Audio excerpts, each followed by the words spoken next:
விவிலியத்தில் இருக்கக்கூடிய வார்த்தைகள் வல்லமை உள்ள ஒரு வார்த்தைகள். ஆண்டவர் இயேசு பேசிய வார்த்தைகள் ஆற்றல் மிகுந்த வார்த்தைகள். குறிப்பாக வேதாகமத்தில் ஆண்டவர் இயேசு பேசிய வார்த்தைகள் அற்புதங்களை ஆற்றிய, அற்புதங்களை செய்ய அதற்கான கட்டளையை கொடுக்கின்ற வார்த்தைகள். அவருடைய ஒரு வார்த்தை போதுமாக இருந்தது இந்த இயற்கையை அமைதிப்படுத்த. ஒரு வார்த்தை போதுமாக இருந்தது இறந்தவர்களை உயிர்ப்பிக்க. ஒரு வார்த்தை போதுமாக இருந்தது நோயாளிகளை குணமாக்க.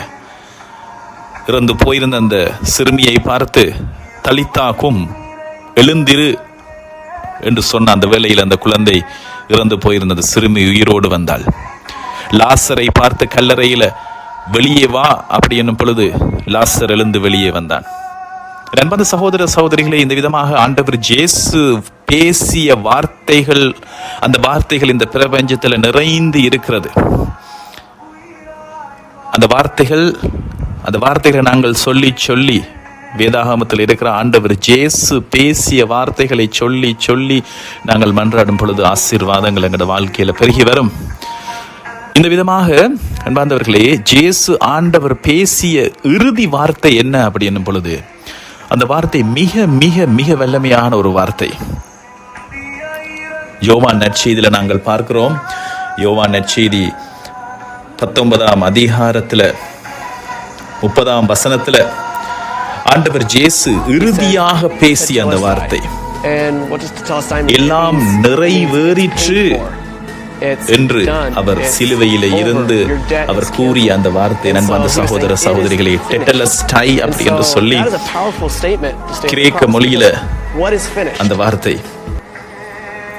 வேதாகம் எழுதப்பட்ட, குறிப்பாக யோவான் நற்செய்தி எழுதப்பட்ட அந்த வார்த்தை டெட்டலஸ்டை அப்படி என்று சொல்லி ஆண்டவர் இயேசு அவர் தன்னுடைய ஆவியை கையளித்தார் என்று சொல்லுகின்ற இந்த வார்த்தையினுடைய அர்த்தம் என்னவென்று சொன்னால், என் அன்பார்ந்த சகோதர சகோதரிகளே, ஒரு பெரிய ஒரு இறை மறை பொருள் அந்த வார்த்தையில மறைந்திருக்கு.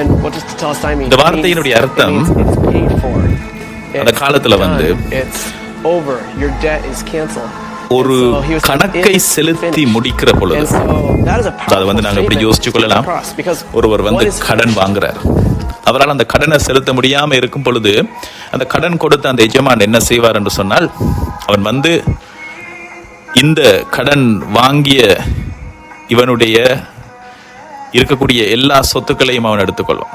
எடுக்க முடியவில்லை என்றாலும் அந்த கடனை கொடுக்க முடியலை அப்படி என்று சொன்னா, அப்படியே வீட்டில் இருக்கிற மனைவி பிள்ளைகள் எல்லாவற்றையும் அவன் அடிமைகளாக்கி அவனோட வீட்டில் கொண்டு போய் வைத்திருப்பான். அந்த வீட்டில் வைத்திருக்கிற அந்த அடிமைகளாக இருக்கிற வேளையில அந்த கொண்டு போன மனைவி பிள்ளைகள் எல்லோரையும் அவன் அபியூஸ் பண்ணிடுவான். கடனை வாங்கிய இவனை மட்டும் வெளியில விடுவான். ஏனென்று சொன்னால், அவன் போய் உழைத்து அந்த கடனை திருப்பி கொடுப்பதற்காக மிக மிக கஷ்டப்பட்டு அதை கொடுக்க முடியாமல் பலர் அப்படியே அவங்களோட வாழ்க்கை அப்படியே முடிவது, மறுபடியும் அந்த குடும்பமாக இணைய முடியாமல் இருக்கிற நிலைகள் தான் பல இருக்கும். ஆனால் அன்பான சகோதர சகோதரிகளே, இந்த மாதிரியாக அந்த கணக்கை செலுத்துகிற வேளையில ஒரு பத்திரத்துல ஒரு முத்திரை குத்தி இந்த கணக்கு செலுத்தி ஆகிற்று என்று சொல்லி டெட்டலஸ்டை அப்படி என்று சொல்லி சீல் பண்ணி கொடுக்கிற வார்த்தை தான் இந்த வார்த்தை. ஆண்டவர் இயேசு, பிரியமான சகோதர சகோதரி, தந்தையினுடைய திருவிழம் இந்த உலகை மீட்பதற்கு, மனிதர்களுடைய வாழ்வை ஈடேற்றம் செய்வதற்கு, ஏதேன் தோட்டத்தில் நடந்த அந்த சூழ்ச்சியின் காரணமாக மனிதன் கடவுளுடைய மகன் என்கின்ற அந்த பெரும் பாக்கியத்திலிருந்து விலகி இருக்கிற அந்த நிலையை ஈடு செய்ய ஒருவருடைய பலி கொடுக்க வேண்டியிருந்தது. அது கடவுளுடைய மகனே, ஆண்டவர் இயேசுவே சிலுவையில் அவர் சிந்திய அந்த இரத்தத்தினால் அந்த மகன் சிதைக்கப்படுகிறார். சிலுவையில் அவர் கொல்லப்படுகிறார். அவருடைய இரத்தம் சிந்தப்படுகிறது. அந்த சிந்தப்படுகிற வேளையில பிரியமான சகோதர சகோதரிகளே, ஆண்டவர் இயேசு சொல்லுகிற அந்த வார்த்தை இறுதியாக அந்த செலுத்தப்பட வேண்டிய அந்த கடன், செலுத்தப்பட வேண்டிய அனைத்தையும் ஆண்டவர் இயேசுவினுடைய அந்த இரத்த பலியினால் அவர் செலுத்தி முடிக்கிறார் என்று சொல்லி டெட்டலஸ்டை என்று சொல்லுகின்ற அந்த வேளையில அந்த சகோதர சகோதரிகளை ஆண்டவர் இயேசு உயிர் பிரிகிற அந்த தருணத்தில் நாங்கள் பார்க்கிறோம். வேதாகமத்தில் அந்த பெரிய மாற்றம் நடக்கிறது. உலகம் அதிர்கிறது, விண்ணகம் மண்ணகம் பாதாளம் எல்லாம் அதிர்கிறது, கதவுகள் திறக்கப்படுகின்றன, திரை கிழிகிறது. இத்தனை ஆண்டுகளாக, கோடான கோடி ஆண்டுகளாக செலுத்தப்பட முடியாமல் இருந்த கடனை செலுத்தி அந்த மீட்பை தருகிற அந்த ஆண்டவர். சகோதர சகோதரிகளே, இந்த வார்த்தையினுடைய வல்லமை அது. டெட்டலஸ்டை என்று சொல்லி இன்றைக்கு நீங்கள் அறிக்கையிட்டுக் கொண்டே இருக்கும் பொழுது உங்களோட வாழ்க்கையில் அற்புதங்களும் ஆசீர்வாதங்களும் நடக்கிறது. அப்படி சொல்லும் பொழுது அதனுடைய அர்த்தம், இயேசு ஆண்டவர் எனக்காக அனைத்தையும் செலுத்தி முடித்து விட்டார் அப்படின்னு சொன்னால், நான் இனிமேல் சாவினுடைய பிடியில, நோயினுடைய பிடியில, கடன் தொல்லைகளுடைய பிடியில, சாத்தானுடைய பிடியில இருக்க வேண்டியவன் அல்ல, இருளின் பிடியில் அல்ல. மாறாக எனக்காக ஆண்டவர் இயேசு அந்த கடனை கொடுத்து விடுதலையை தந்துட்டார். நான் அடிமையில இருந்தேன், பாரத்தில் இருந்தேன், பாவத்தில் இருந்தேன், சாப பிடியில இருந்தேன், யாராலும் மீட்க முடியாமல் இருந்த அந்த நிலையை ஆண்டவர் இயேசு சிலுவையில் இரத்தம் சிந்தி அந்த பலியை நிறைவேற்றி அந்த கணக்கை தீர்த்து விட்டார். அந்த கணக்கை தீர்த்து விட்டார். அன்பான சகோதர சகோதரிகளே, இந்த சத்தத்தை ஆண்டவர் இயேசு சிலுவையில் அவர் இதை சொல்லும் பொழுது அதை கேட்டுக்கொண்டிருக்கிற தாய் மரியாள் மௌனமாக அந்த வார்த்தையை கேட்டுக்கொண்டிருக்கிறாள். ஆண்டவருடைய சீடர் யோவான் அதை கேட்டுக்கொண்டிருக்கிறார்.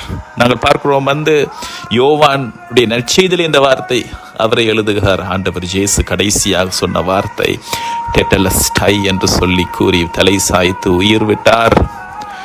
அதுக்கு பிறகு ஒரு படை வீரன் ஆண்டவர் இயேசுடைய விழாவை ஈட்டியால குத்தும் பொழுது அங்கு புது வாழ்வும் தூய ஆவியானவரும் பொழியப்படுகிற அந்த நிலை, தண்ணீரும் இரத்தமும் அவருடைய விழாவில் இருந்து வடிந்தது அப்படி என்று சொல்லி நாங்கள் பார்க்கிறோம். தாய் மரியாள் மீது மறுபடியும் தூய ஆவியானவருடைய அருள் பொழிகை நாங்கள் பார்க்கிறோம். தாய் மரியாள் அதுக்கு பிறகு சிதறி போன சீடர்களை மறுபடியும் ஒன்று கூட்டி மேல் மாடியில போய் தங்கி இருக்கிற அந்த வேளையில பயத்திலும் அச்சத்திலும் 50 நாட்கள் அவர்கள் காத்திருக்கிறார்கள். அந்த 50வது நாள் தூய ஆவியானவர் மறுபடியும் பொழியப்படும் பொழுது அவர்கள் அங்கு தங்கி இருந்து காத்திருந்த வேளையில அந்த தூய ஆவியானவர் பொழியப்படும் பொழுது என்னன்பா அந்த சகோதர சகோதரிகளை மறுபடியும் அந்த புது வாழ்வு, அந்த ஆசீர்வாதம் ஆண்டவர் இயேசுவில் திருச்சபை உதயமாகி இந்த உலகம் எங்கும் சென்று அந்த நற்செய்தியை அறிவிக்கிற அந்த நிலை தோன்றுகிறது. உங்களோட வாழ்க்கையில் இருக்கிற எல்லா விதமான காயங்களாக இருக்கலாம், வேதனைகளாக இருக்கலாம், சாப கட்டுக்களாக இருக்கலாம், மனித மட்டத்தில் முடியாது இயலாது என்கின்ற நிலைகளாக இருக்கலாம், இந்த வார்த்தையை சொல்லி சொல்லி மன்றாடுங்கள் நம்பிக்கையோடு. டெட்டலஸ்டை என்று சொல்லி எனக்காக ஆண்டவர் அந்த கணனை செலுத்தி விட்டார், தீயவனை உனக்கு இடமில்லை என்று சொல்லுங்க. டெட்டலஸ்டை என்று சொல்லி சொல்லுங்க. என்னுடைய வாழ்க்கையில் ஆசீர்வாதங்கள் மட்டுமே என்று சொன்னால் இறைவனுடைய திருவிழம், தந்தையினுடைய திருவிழம், நாங்கள் நிறைவோடும் மகிழ்ச்சியோடும் வாழ வேண்டும் என்பது அவருடைய திருவிழம். அந்த இதயம் தோட்டத்தை அமைத்த பொழுது அதுவே அவருடைய திருவிழம். அந்த திருவுளத்தை மறுபடியும் ஆண்டவர் இயேசு ஊடாக தந்தை அதை ஏற்படுத்தினார்.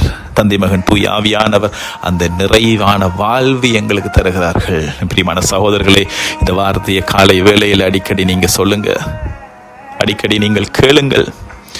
டெட்டலஸ்டை என்று சொல்லுங்க. இந்த வார்த்தையை எழுதுங்கள். டெட்டலஸ்டை என்று நீங்கள் எழுத எழுத எழுத அற்புதங்கள் நடக்கின்றன. இன்றைக்கு ஏராளமான மக்கள் இந்த வார்த்தையால் ஆசீர்வாதங்களையும் வல்லமையையும் மனித மட்டத்தில் முடியாது இயலாது என்று இருக்கிற நிலைகளில் இருந்து பெரும் விடுதலைகளை பெற்றுக் கொண்டிருக்கிறாங்க. பெரும் விடுதலைகளை, அந்த ஆசீர்வாதங்கள் எங்கள் ஒவ்வொருவருக்கும் கிடைக்க வேண்டும் என்று சொல்லி நாங்கள் மனதார பிரார்த்திப்போம். தந்தை மகன் தூய ஆவியாரின் பேராலே ஆமென்.